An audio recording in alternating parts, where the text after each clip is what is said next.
Hey guys, Kyle here with Gnarly Knives, and I got an awesome review for you today of the classic Mora Companion.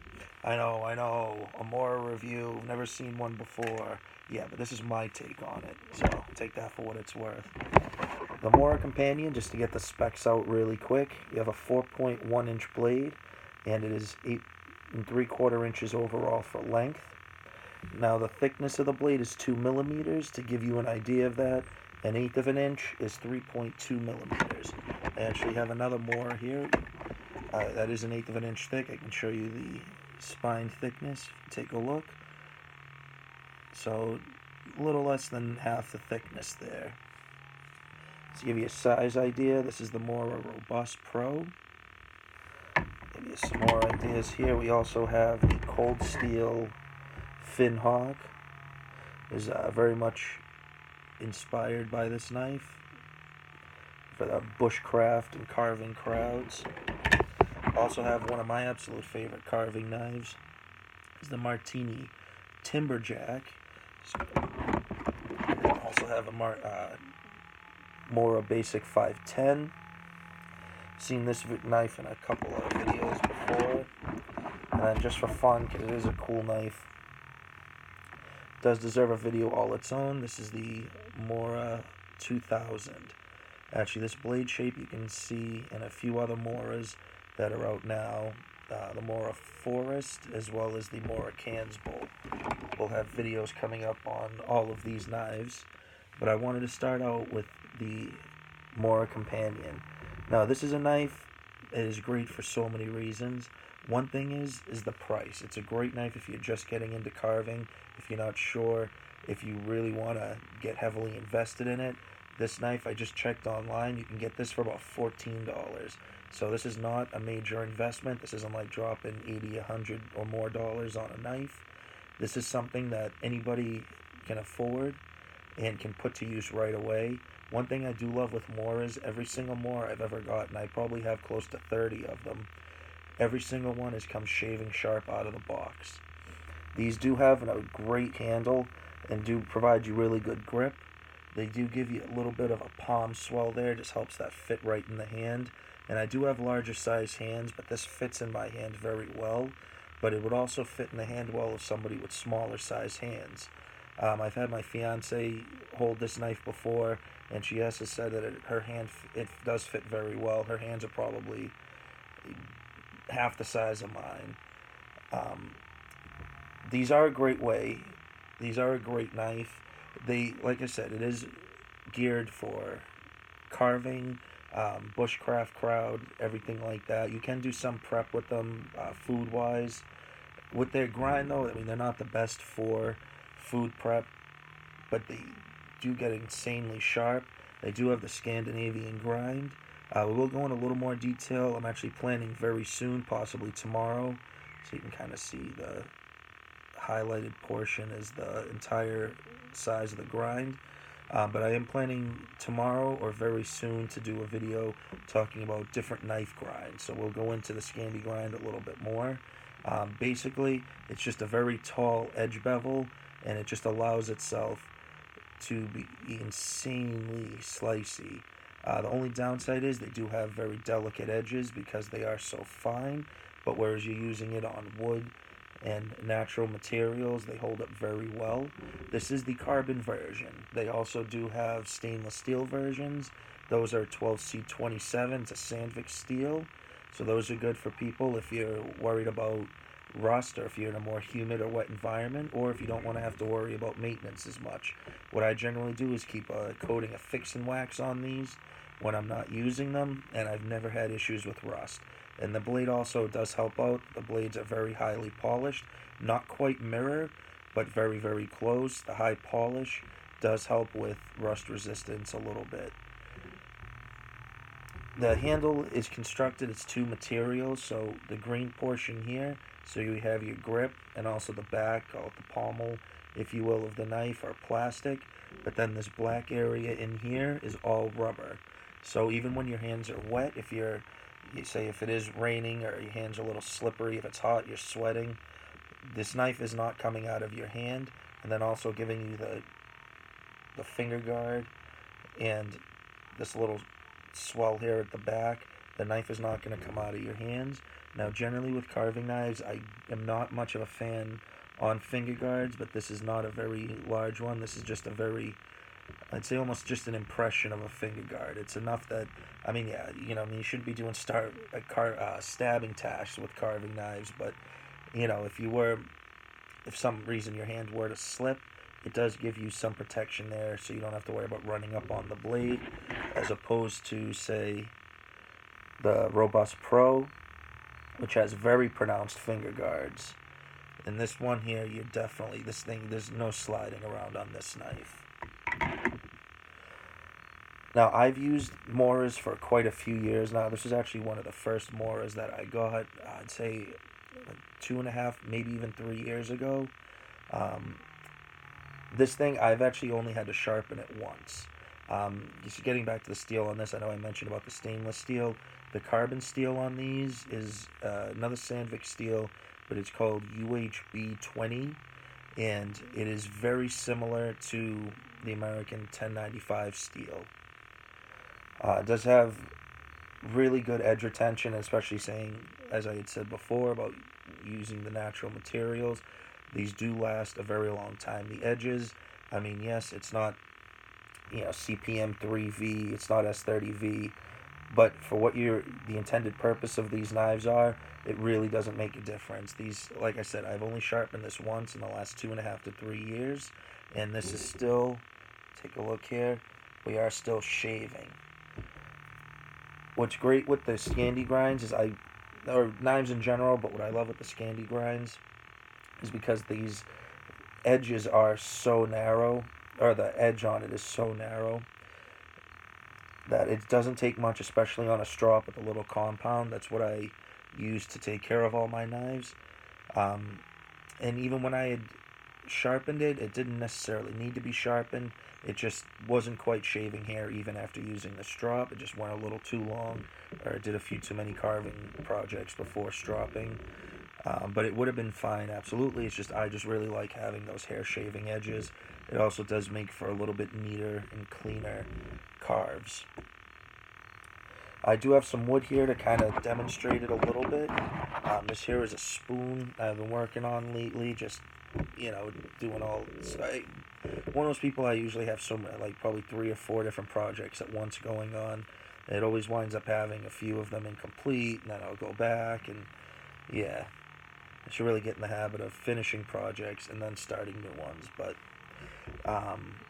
it is great because now this is just softwood, this is willow, but it's just taking these fine feathers off of them. You can just feel it digging in. These knives are amazing at carving.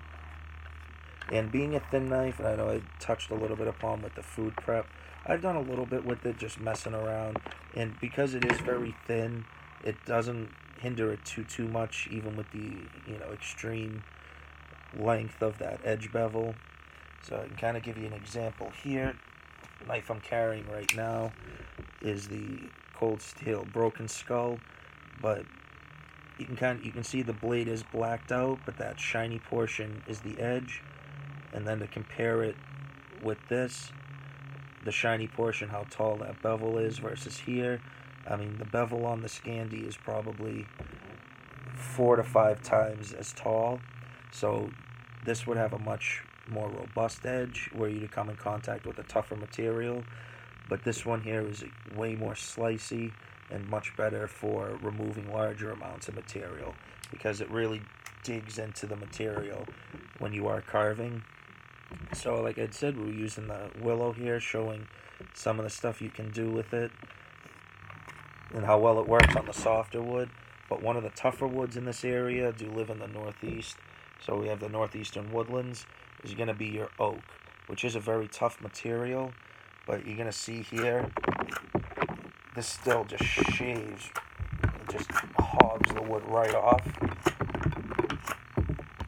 You can get a lot of work done with these, and even though the only downside I would say with them is because they do have such a tall bevel, they really want to dig deep into the wood. So when you are doing your finer carving tasks, you know, I just use a lot less force. I'll even put my finger up on the blade because it doesn't take much, like I said, when you are carving, to just take out too much material in one spot. That's why I've discussed in another previous carving video. You want to keep the wood moving, so you're just not spending too much time in one spot, removing too much material. These are an amazing knife, and they come in so many different variations. Most Moras, with the exception of a few, basically have the same shape. They'll just be, say, a little longer, shorter, or the width of the blade might be a little thinner or fatter. But they do come in a lot of different styles. That's one thing I do love about the Moras. And 95% of the Moras you can get for under $30, and I would say 60 to 70% of Moras you can get under $20. Like this one here, like I'd say you get for about $14 in this configuration. This is the green model. These do come in a multitude of colors. There's probably, oh god, I'd say, you know, probably 15 different colors you can get them in at least. Every year it seems like they're coming out with newer colors, especially this is such a popular model. This is a first Mora for many people, and I can absolutely see why. I mean, I myself probably have 8 to 10 of these in different colors. What is cool as well, if you do like the thicker knives, we talked a little bit about the Mora Pro Robust. They do have the heavy-duty Mora Companion, which does have that same thickness, the 1/8 of an inch or 3.2 millimeters. The blade on it is just a little bit longer, and the handle is a little fatter, has a little more pronounced swell on it. And those, you can get those go for $18 to $20, and you can get those in a few different colors. And I believe they are now actually starting to do them in stainless steel, which is pretty cool. Before they were just carbon. I have the OD green one, olive drab, which is the same color as this, just a little bigger. At the time, they just had the green and orange, so instead of the green on the caps, it was orange. But now they also have black, which I think is pretty cool. And then for the regular Companion, they've come out with some other colors. Now, just getting onto the sheath real quick. Now, I know there's some people with the Mora sheaths, it's either you love them or you hate them. I mean, yeah, ideally, yeah, it would be great, Kydex leather.